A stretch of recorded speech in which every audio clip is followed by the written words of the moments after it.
하나님께서 가르쳐 주신 기도를 함께 드리시겠습니다. 하늘에 계신 우리 아버지여, 이름이 거룩히 여김을 받으시오며 나라가 임하시오며 뜻이 하늘에서 이루어진 것 같이 땅에서도 이루어지이다. 오늘 우리에게 일용할 양식을 주시옵고 우리가 우리에게 죄 지은 자를 사하여 준 것 같이 우리 죄를 사하여 주시옵고 우리를 시험에 들게 하지 마시옵고 다만 악에서 구하시옵소서. 나라와 권세와 영광이 아버지께 영원히 있사옵나이다. 아멘. 거룩하신 하나님, 자비로우신 주여, 우리로 주의 은혜 가운데 오늘 하루를 맞게 하시니 감사합니다. 구원의 은혜도 감사하거니와 때를 따라 돕는 은혜도 감사합니다. 미처 헤아려 알지 못한 것을 헤아려 알게 하시고 깨달아 알게 하시되 위로와 힘과 능력을 누리게 허락하여 주시옵소서. 이 시간을 깨워 기도하게 하시니 감사합니다. 주님, 우리의 눈이 보이는 것만 보지 아니하고 보이지 않는 영원한 세계를 바라보며 날마다 살아내게 하옵소서. 찬송을 주시니 감사합니다. 응답을 주시니 감사합니다. 우리의 삶에 성령에 충만하여 기사와 이적과 능력과 권세를 경험하며 살게 하옵소서. 딸을 위하여 하나님의 은혜를 구합니다. 모든 꿈이 이루어지게 하옵소서. 일천번제를 드립니다. 주님이 받으시되 사랑하는 아들을 위하여 딸내를 위한 기도를 들으시옵소서. 오랜 기도, 간절한 기도 위에 주의 손을 더하시옵소서. 손주 대학 합격을 감사합니다. 하나님, 공부한 것, 열심한 것, 결실 주신 것 감사하지만 살아가는 나날들이 보람차게 하시고 학문을 익혀 하나님을 위하여 많은 사람들을 위하여 소중하게 사용되어지게 하옵소서. 이 시간도 갖가지 마음의 소원과 간구를 주님께 아뢰옵니다. 주여 들으시옵소서. 응답하여 주시옵소서. 만나야 될 사람을 만나게 하시고 열려져야 될 일들이 열려지게 하옵소서. 굽은 것이 곧아지게 하옵소서. 예수님의 이름으로 축복하여 간절히 기도드리옵나이다. 아멘. 찬송가 265장 주 십자가를 지심으로. 찬송가 265장입니다. 주 십자가를 지심으로 죄인을 구속하셨으니 그 피를 보고 믿는 자는 주님의 진노 면하겠네. 내가 그 피를 유월절 그 양의 피를 볼 때에 내가 널 넘어서 가리라. 흉악한 죄인 괴수라도 예수는 능히 구원하네. 온몸을 피에 잠글 때에 주님의 진노 면하겠네. 내가 그 피를 유월절 그 양의 피를 볼 때에 내가 널 넘어서 가리라. 심판할 때에 모든 백성 행한 일대로 보응받네. 주님의 피로 죄 씻으면 주님의 진노 면하겠네. 내가 그 피를 유월절 그 양의 피를 볼 때에 내가 널 넘어서 가리라.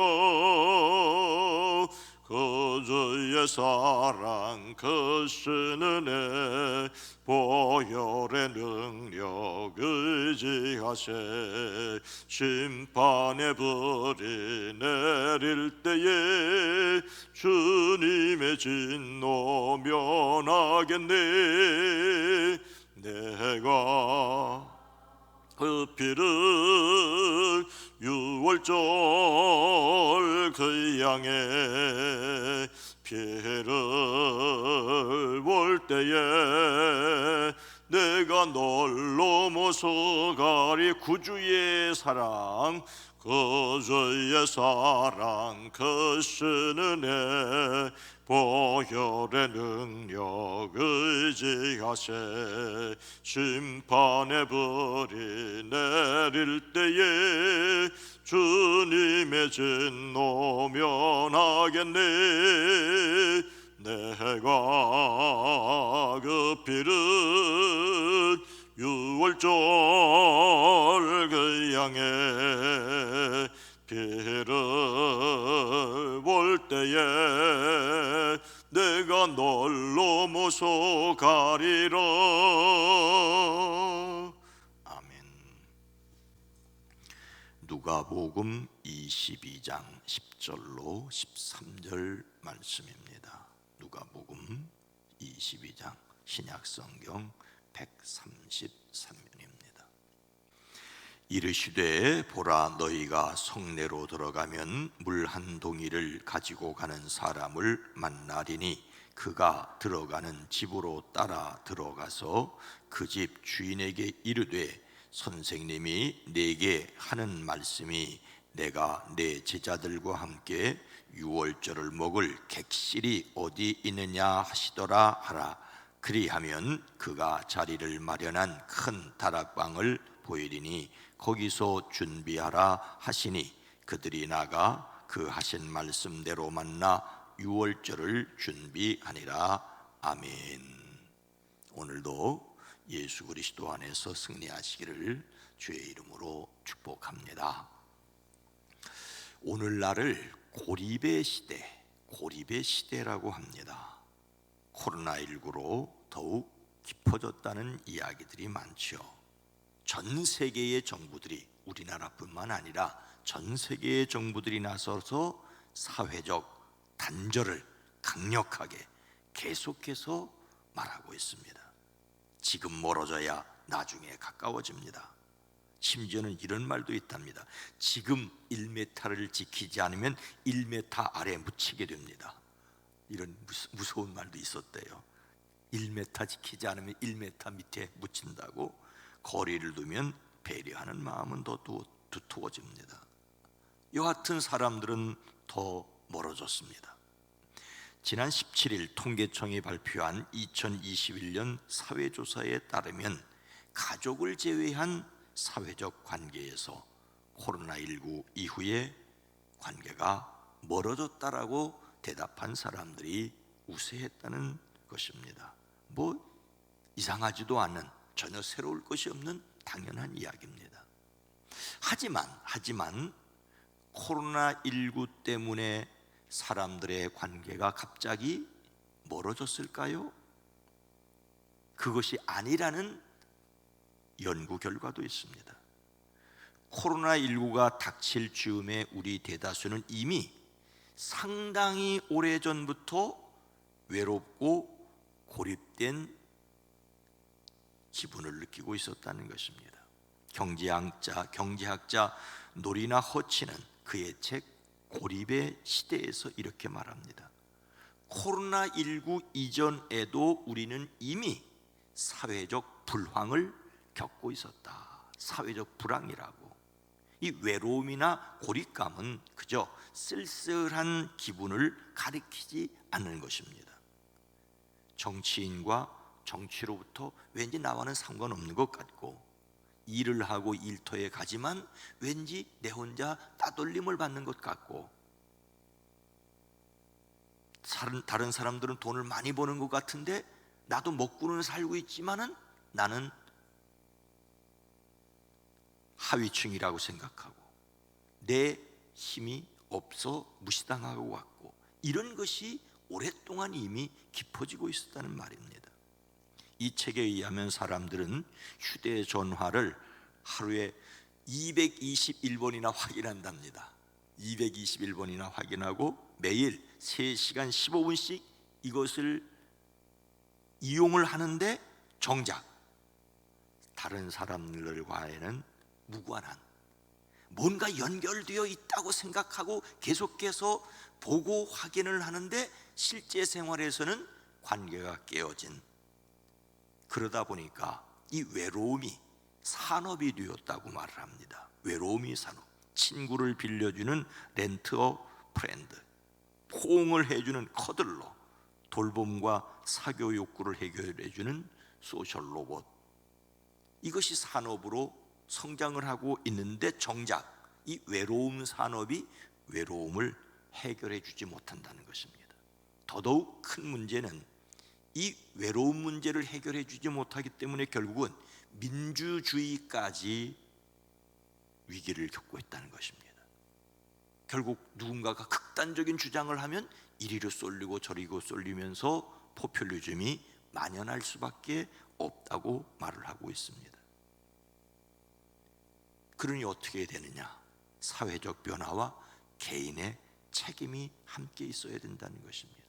이 외로움의 문제를 해결하기 위해서는 서로가 서로를 위해 옆에 있어주는 방법밖에는 방법이 없다라고 말을 하고 있습니다. 함께 있어주기 위해 자신의 옆자리를 내어 주어야 하는데, 어제 예배를 드리는데 제가 이렇게 지나가니까 어떤 권사님이 이렇게 바싹바싹 앉아도 되는 겁니까? 그 권사님 생각은 안 된다는 거예요. 그러나 법적으로 해도 반이 차지를 않았습니다. 그렇습니다. 자, 오늘 말씀에 어떤 일이 일어나고 있습니까? 10절 말씀을 보면 이르시되 보라 너희가 성내로 들어가면 물 한 동이를 가지고 가는 사람을 만나리니 그가 들어가는 집으로 따라 들어가서. 예수님께서 제자들을 보내시면서 어떤 사람을 만나 그 집으로 따라 들어가라고 말씀하시지요. 예수님께서 제자들과 함께 예루살렘에 올라와 계십니다. 예수님과 제자들은 대부분 갈릴리 출신으로 예루살렘에는 연고가 없으셨습니다. 즉 머물 만한 집이 없었다는 말이죠. 그런데 이제 예루살렘에서 마지막으로 식사를 하고 돌아가실 때를 예수님은 알고 계셨습니다. 단순히 식사 장소, 요즘 말로 식당 찾는 것이 아니라 최후의 만찬 장소를 찾으시는 것입니다. 그런데 예수님께서 제자들을 보내시면서, 즉 최소한도 두 사람, 아마도 베드로와 요한일 것이라고 생각하는데 그 두 사람을 보내면서 한 사람을 만나서 따라 들어가라고 말합니다. 이미 예수님께서는 유월절 식사, 최후의 만찬을 하실 곳을 준비해 두셨습니다.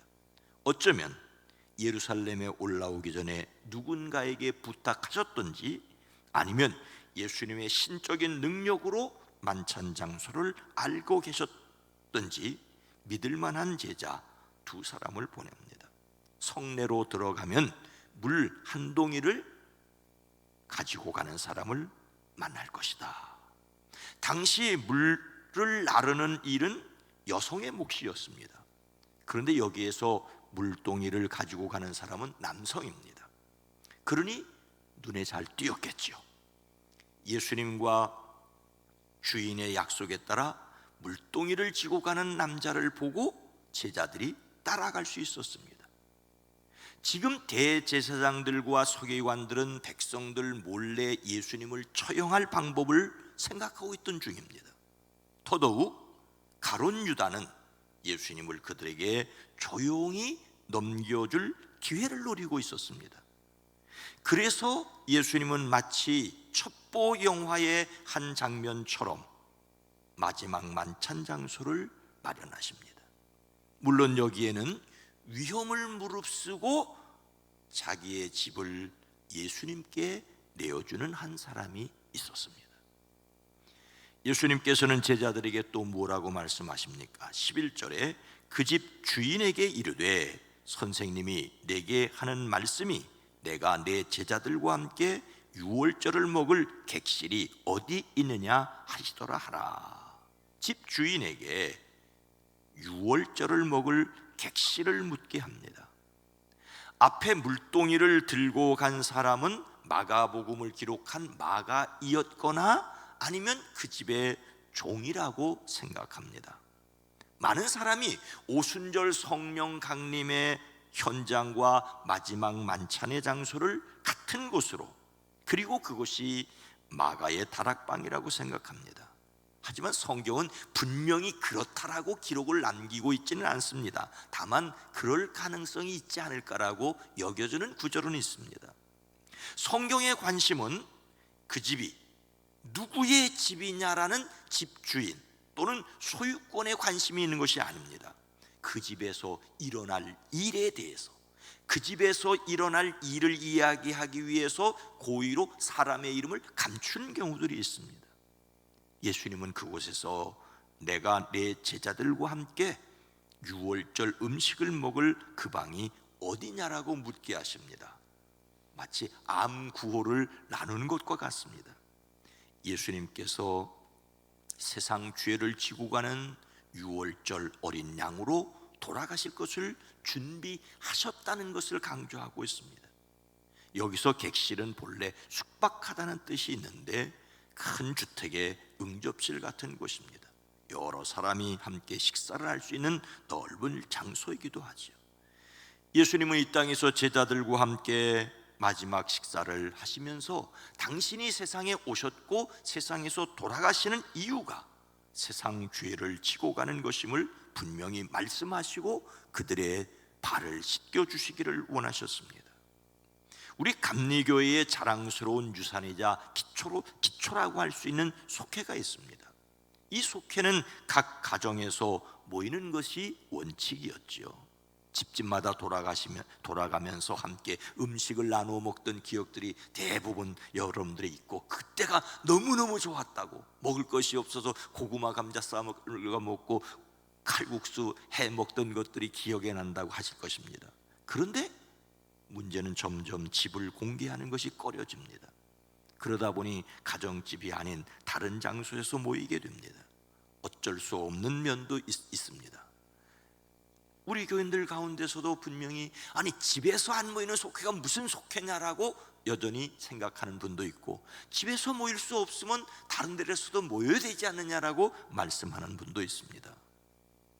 단지 밥을 먹는 일이라면 꺼림없이 식당을 사용할 수 있겠죠. 그러나 속회는 사랑을 먹는 것입니다. 단지 성경 공부만 하자면은 예배당 어느 구석에서 모여도 됩니다만은 사실은 더욱 친밀한 성도의 교제가 속회입니다. 어쩔 수 없이 가정이 아닌 곳에 모이더라도 성도의 교제, 말씀과 기도와 찬송이 있어야 된다는 것입니다. 부담스럽게 가정을 고집할 수 없게 된 것도 인정을 해야 됩니다. 집에서 모이면서 안절부절하고 스트레스를 받게 된다면 조심스럽지요. 다시 말씀드립니다. 어떤 경우에도 말씀과 기도와 찬송으로 성령 안에서 서로를 격려할 수 있는 곳이어야 합니다. 가장 친밀한 교제인 음식을 편하게 나누어 먹을 수 있다면 좋겠지만은, 그것이 불편하다면 그래도 말씀과 기도와 찬송은 포기할 수 없습니다. 코로나19로 다친 속회가, 성도의 교제가 회복되기를 함께 기도해 주시기를 바랍니다. 계속해서 말씀 속에서 예수님은 주인이 무엇을 보여줄 것이라고 하십니까? 12절 말씀 보면 그리하면 그가 자리를 마련한 큰 다락방을 보이리니 거기서 준비하라 하시니 그들이 나가 그 하신 말씀대로 만나 유월절을 준비하니라. 자리를 마련한 큰 다락방을 준비하였다고 말합니다. 처음에는 집이라고 하더니 두 번째는 객실이라고 말하더니 세 번째는 다락방이라고 이야기가 점점 구체적으로 되어지는 것을 볼 수가 있습니다. 다락방은 집 윗부분에 있는 방이지요. 그곳에 건물 구조로 보면 지붕과 그 사이에 있는 다락방을 가리킵니다. 여기서 방석을 깔고 양탄자를 깔아서 어쩌면 밖에서 보기에는 좀 은밀하면서도 충분히 기거할 수 있는 그런 것입니다. 여전히 계속해서 끝까지 이 방의 주인이 누구인지는 밝히지 않습니다. 그만큼 조심스러웠다는 것이지요. 그리고 이름이 알려지지 않은 그 한 사람의 섬김으로 마지막 만찬이 이루어졌다는 것을 성경은 강조하고 있습니다. 예수님과 집주인은 철저히 준비하였습니다. 예수님께서 자신을 온 세상을 위하여 드리실 영적인 의미, 유월절 양으로 돌아가실 것을 이 방을 통해서 드러낼 것을 철저히 준비하셨습니다. 거리두기가 상식이 되어버린 세상에서 반갑게 만나서 정성껏 후하게 대접한다는 환대는 매우 조심스럽게 되었습니다. 그래서 정말로 필요한 것이 기꺼한 음식이나 숙소나 대화를 나누어 다른 사람에게 혜택을 주는 것입니다. 우리는 가까이 하는 것이 부담스러운 시대 속에서 거리를 좁혀야 하는, 거리를 떨치라도 마음의 거리는 좁혀야 된다고 하는데 사람의 거리가 멀어지면 마음도 멀어지는 것이 인지상정입니다. 하나님의 말씀을 섬김으로써만이 외로움의 벽을 허물 수가 있습니다. 다시 말씀과 기도와 찬양의 속회가 회복되어지고 옆에 앉아줄 수 있고 서로의 손을 잡아줄 수 있는 거리가 해결되기를, 불편하지만 또 주의해서 가까이 가는 그러한 속회와 성도의 교제가 회복되어지기를 주님의 이름으로 축복합니다. 거룩하신 하나님, 자비로우신 주여, 거리두기가 상식이 되어버린 세상에서 어떻게 서로를 위로하고 격려해야 할지 우리는 당황스러운 일이 2년간이나 계속되었습니다. 사람들은 외롭기 때문에 핸드폰을 붙들고 전화통에 붙어있지만 정작 그렇게 해서 외로움이 해결되지 않고 만나야 하고 책임을 져야 하는데 책임이 없는 시대를 살아가고 있습니다. 그래서 외로워서 그 외로움을 해결하기 위해 별의별 방법을 쓰지만 소금물을 마시는 것과 같은 세상을 살아가고 있습니다. 주여, 우리에게 지혜를 더하여 주시옵소서. 말씀과 기도와 찬양으로 하나님과 함께 있다고 하는 믿음이, 그리고 믿음의 사람들이 서로를 세워줌이 회복되어지게 하옵소서. 우리는 주의하여 최선을 다하고 이 땅은 속히 코로나19가 해결되고 치료제가 개발되어지게 하옵소서. 주여, 마음 쓸쓸해하는 이들을 위로하여 주시되 우리가 손을 잡을 수 있게 하옵소서. 한 주간이 시작되는 월요일 아침입니다. 하나님, 이 한 주간도 사랑하는 성도들의 가정, 일터, 사업장, 악한 것은 막아주시고 선한 것으로 이끌어 주시옵소서. 이 나라 이 민족 이 백성을 긍휼히 여기시옵소서. 예수님의 이름으로 간절히 기도드리옵나이다. 아멘. 오늘 말씀을 생각하며 하나님께 쓰임을 받게 하옵소서. 주여, 우리 교회가 속회가 회복되어지게 하시고 이 세상이 기꺼운 사랑을 나눌 수 있게 하옵소서. 함께 기도합니다. 주여